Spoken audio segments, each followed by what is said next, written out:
So the first thing I'd say before I dive into the tips and the guidance that I do have is that this stuff that I'm going to say and give you to maybe do, maybe try, just check in with where you're at. And when I say that, I mean that, personal development, it's all about being ready to make small changes. And it's all about kind of checking in with you to make sure that you can have that time to delve within and ask yourself some questions and stuff. So just check in with where you're at when you kind of hear what I've got to say and think, do I have time to do that? Could I do that? And see what you think. But everything I'm going to say is quite easy. And what I will say with lots of personal development tips, which there's loads out there, isn't there, is just choose what you think could work for you. Try it out. If it doesn't work, then that's cool too. So here we go. So the first one that I've got to say that's really important to shifting your mindset up here, especially right now, is filter. Filter your consumption. Ask yourself, when I'm asking you this now, what are you consuming? What are you watching on TV? What are you reading? What are you looking at on your phone?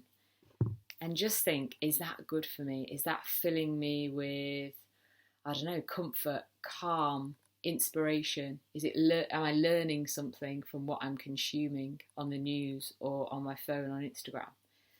And with the news, do consume the news. We should probably know what's going on, and just make sure you watch it in small amounts, once a day, or listen to it, and then leave it to the side and crack on with looking after yourself. So I check in with what you're consuming. Be really mindful of what you are putting in, because ultimately, before we had social media, they used to say you become the 5 people that you spend the most time with. And now that's kind of shifted to you become the kind of 5 people maybe that you follow or that you consume or you read material from. So you got to make sure you are consuming content and stuff that fills you up and fills your soul with positivity, or even acceptance for what you're thinking, or shifts your perspective. Just good stuff that makes you think in a more positive mindset. So just check in on your consumption and put filters on them. It's so important that you do this. This doesn't only go for news, social media, it goes for friends and relationships as well. So just check in with your consumption. Obviously, consumption can go for food, drink, all those sorts of things, but we're not going to talk about that today. So just check in and put some filters on that consumption. Right now, you should only be consuming stuff that inspires you, makes you feel good, helps you maybe to calm down, and connects you to the people that you love and that make you feel good. So that's my first one. My second tip about shifting your mindset is a really simple one, and we hear it all the time. It's to move. So many of us already know this. There's lots of people in this group sharing this sort of thing and sharing exercises in particular. But when I say move, that can be in any way.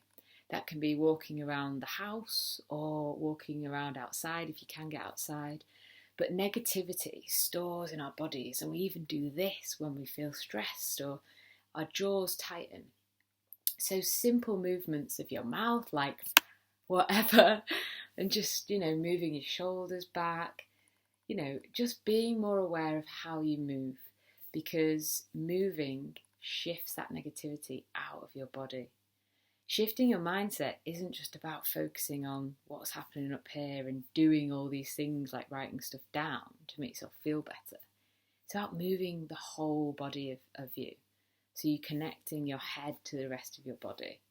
And even if moving for you is like dancing around the kitchen, just do it.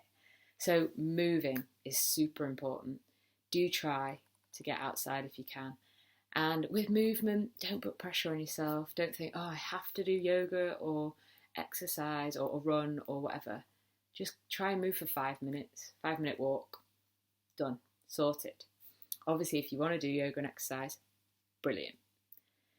So the next one is basically about reframing.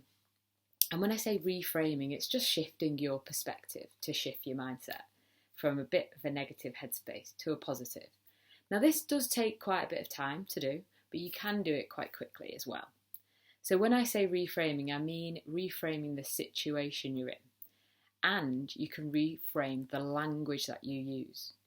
So what I am kind of going at here with the language stuff is I've got a few things written down as well. So if you catch yourself sort of saying, oh, it's not fair, like I can't do this, or I'm not good at this, or I don't know where to start, or I've got no support. And these are all valid things to be saying, totally. But try to just focus on your language that you're using. It's not fair, I can't. It's, I'm no good. It's like negativity. And if you're being negative with your talk and your language, you're just going to think negatively. So reframing your language is a big one to shift your mind. So here's how you change stuff, right? So maybe you could even try, instead of it's not fair, or I'm not good at this or that, try to think, I get to. What do you get to do or be? I get to try my best. Or, especially right now, this is really important, I get to spend time with my family, even if it's online. Or, that's a big one if you're spending time with people that you don't spend a lot of time with normally because you're at work. Think like, okay, this might be frustrating, but I get to spend time with them. Or I get to go for a walk a day or a run a day. Instead of, oh, it's not fair, we can't go outside. I get to do. Or I get to feel. I get to feel more compassionate. Or I get to support people. Think of how you can just change that language gently. Another one that's great is when you kind of say, I must do this, or I have to do this. It's the must and the have, the should, could, would, all these things, kind of pressurizing language.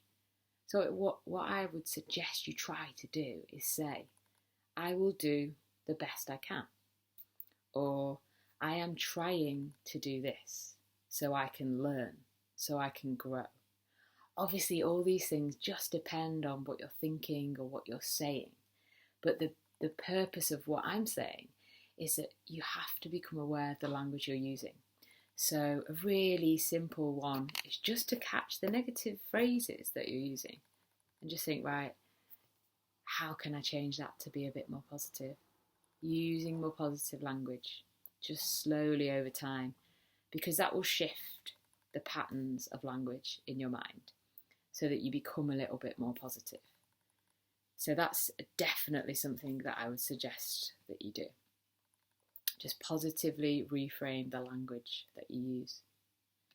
Now, a kind of reminder with all these tips, as I said at the beginning of this video, just be careful not to make, this self-improvement or this self-care another to-do list. Productivity can be really toxic, and getting a to-do list out for self-care, while it can be good, it can be pressurizing for a lot of people. So just be mindful of doing all this stuff and just take one thing and just try one thing. I'm a big believer on that, like a little goes a long way. So rather than be like, I have to try and do all this stuff, just take what you need, trial and error. And not everything will be for you when you read self-care tips or self-help tips. Just try stuff out, see what's good for you. And if it's not for you, put it to one side, try something else. If it is for you, gather it up and put it in your own self-care toolkit. So I just wanted to make sure I said that. Try to not make this another to-do list. Because from experience, what's great is over time when you try stuff out to kind of look after yourself more, you get to check in with yourself more. And if one day you think, for me, the best thing to do today would be this. So you check in with yourself and you ask, how do I feel? What do I need? And that can go for lots of different things. And then instead of thinking, I have to do this, you get to choose and you get to make your choices more mindful. And you get to own those choices by just being a bit more compassionate and caring for yourself. So even if that choice, especially right now, is to rest and do nothing, then that is absolutely fine. Own that choice and just don't feel the guilt for that choice. And maybe the next day your choice might be to be proactive and try something new and be active and go outside. Just be kind to yourself and just check in with where you're at. So that is basically it. Filter your consumption, move, can be dancing in the kitchen, moving around your house, going outside to move, 5 minutes, you're done. And the third is just check in on your language. Move your language from negative to positive. That goes for internal self-talk and what you're saying outwardly as well. So they're the three. There's loads more quick ones to kind of get out of your head as well into your body. I'd say music, get your favourite music on, have a dance around. Touch is a big one for me. Give yourself a nice self massage. That's also a fantastic tip. Tidying, just again get out of your head. Tidy space, tidy mind. We've heard it before. It's a really good tip. Learning a new skill. If you've got the time and you are well at this time and you're fortunate to have more time, then what could you do that you didn't have time to do before? And try and learn something with this time. Try and use this time, if you can, to do that. Or use this time to rest. It's your choice. And then I'll finally say, try not to obsess over being happy or being positive. Now I'm sat here today and I'm giving out you some, positive, happy energy. But I'm also telling you to accept where you are, accept how you feel, and meet yourself where you're at. Try to be kind to yourself. Being happy and positive, you can't be those things all the time. And, reframing that sentence, I can be happy and positive sometimes, but I can be low and reflective other times too. We're human. We go like this. And it's by accepting that very wave that we'll be able to feel a little bit better about where we're at and just meet ourselves where we're at. So a little reminder at the end, try to just be kind to yourself and, be okay with where you're at right now. So that's it from me. I hope that's been helpful. It's quite a long video, I know, but I wanted to just try and help as much as I can. A few simple ways you can shift your mindset. Really hope it's helped, and I've got plenty of other tips on how you can shift what's going on up here. But I'll leave it there for now. Have a wonderful day, and if you want to connect, then obviously comment below or get in touch with me on Instagram at Matter of Mind Coaching. And yeah, I'd love to hear from you. Just here to try and help people feel a bit calmer right now, for sure. That's my priority. So have a good day, everybody, and I will see you soon. See you later.